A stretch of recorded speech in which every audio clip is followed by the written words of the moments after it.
BA second year के सभी students को नमस्कार। विद्यार्थियों, हम मनोभौतिकी की समस्याओं का अध्ययन कर रहे हैं।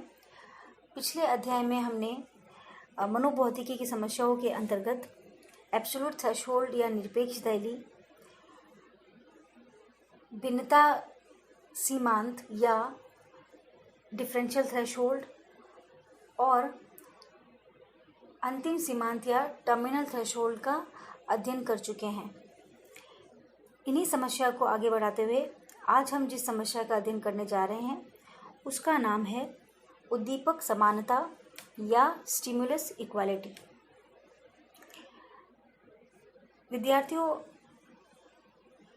मनोभौतिकी की यह भी एक प्रमुख समस्या है और इसमें उत्तेजनाएं जो होती है या स्टिमुलस जो होता है वह भिन्न होता है, अलग अलग होता है, लेकिन फिर भी वह हमें समान प्रतीत होता है।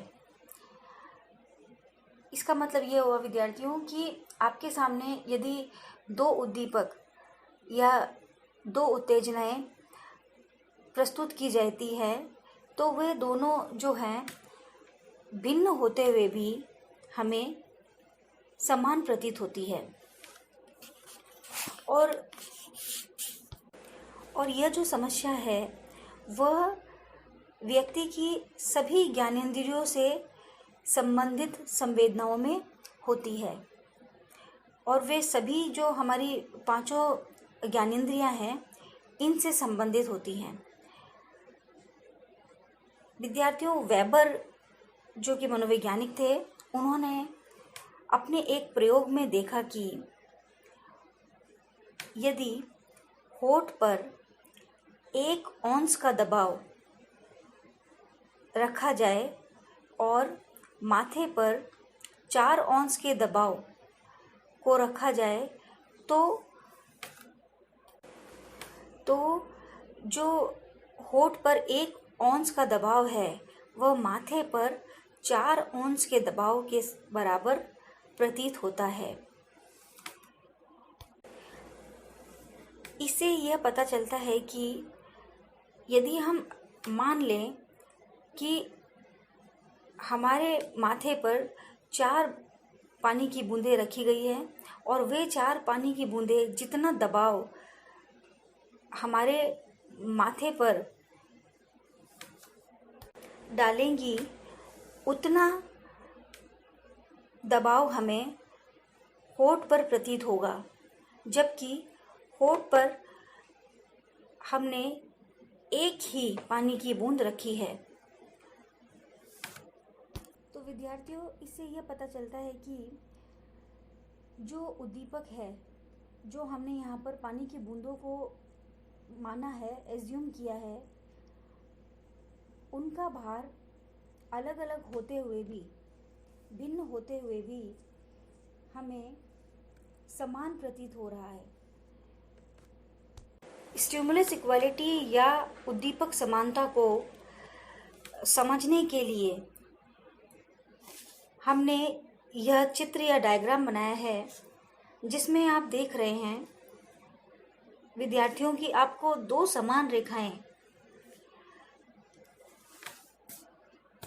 चित्र में दिखाए गए अनुसार यदि खींची जाए तो दोनों रेखाओं की लंबाई, चाहे वह रेखा खड़ी रेखा हो, चाहे वह रेखा पड़ी रेखा हो, इन दोनों की लंबाई एक लग रही है। विद्यार्थियों, आप चित्र में देखेंगे कि दोनों रेखाओं की लंबाई जो है वह एक समान है। फिर भी जो खड़ी रेखा है वह व्यक्ति को लंबी लगती है और जो पड़ी रेखा है वह छोटी लगती है। इसलिए आप देखिए कि चित्र में रेखाओं की लंबाई समान होते हुए भी समान नहीं दिख रही है। अगर हम जो पड़ी रेखा है उसकी लंबाई कुछ और बढ़ा दें तो ये दोनों रेखाएं हमें समान दिखने लग जाएंगी। और जो हमें ये रेखाएं समान लग रही हैं, वो रेखाएं समान हमें इस जो रेखा जो उद्दीपक है उसके गुणों के कारण नहीं लग रही है। ये हमें जो लंबाई लग रही है, बड़ी रेखा जो हमें लंबी लग रही है, लंबी करने के बाद वो उसके अनुभवों के कारण है, ना कि उसके भौतिक गुणों के कारण। तो इससे यह स्पष्ट होता है कि दो उद्दीपकों में समानता अनुभव करने के लिए यह ज़रूरी नहीं है कि हम उद्दीपक के जो भौतिक रूप है, जैसे कि यहाँ पर जो रेखा है उसकी लंबाई जो है वो समान हो, क्योंकि जैसा कि हमने ऊपर चित्र में देखा कि दोनों रेखाएं जो थी वह समान थी, लेकिन फिर भी हमें जो बड़ी रेखा है वह छोटी लगती है और जो खड़ी रेखा है वो बड़ी लगती है।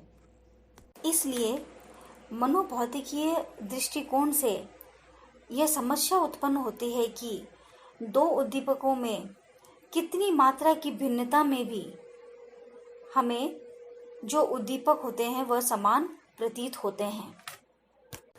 तो विद्यार्थियों, मनोभौतिकी की इस समस्याओं में मुख्यतः हम इस बात का अध्ययन करते हैं कि दो उद्दीपकों की विभिन्न विमाओं में, या हम कह सकते हैं दो उद्दीपक जो है उनके अलग अलग डायमेंशंस में उस मात्रा को ज्ञात करने का प्रयास किया जाता है जिससे कम अंतर होने पर उद्दीपक समानता का अनुभव होता है। विद्यार्थियों, त्रिपाठी और सिंह ने 1973 में उद्दीपक समानता को समझाते हुए बताया कि दो विभिन्न उद्दीपकों की उन मात्राओं का निर्धारण करना जिनसे एक समान प्रतिक्रिया हो, उसे हम उद्दीपक समानता का निर्धारण करने की समस्या कहते हैं।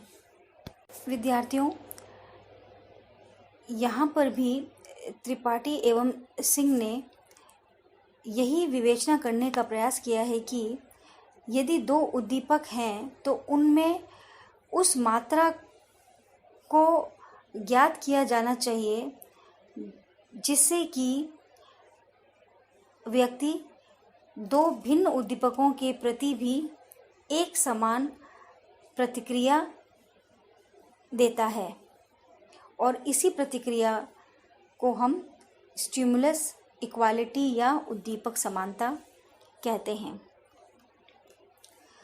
विद्यार्थियों, इस अध्याय में इतना ही। सभी विद्यार्थियों को धन्यवाद।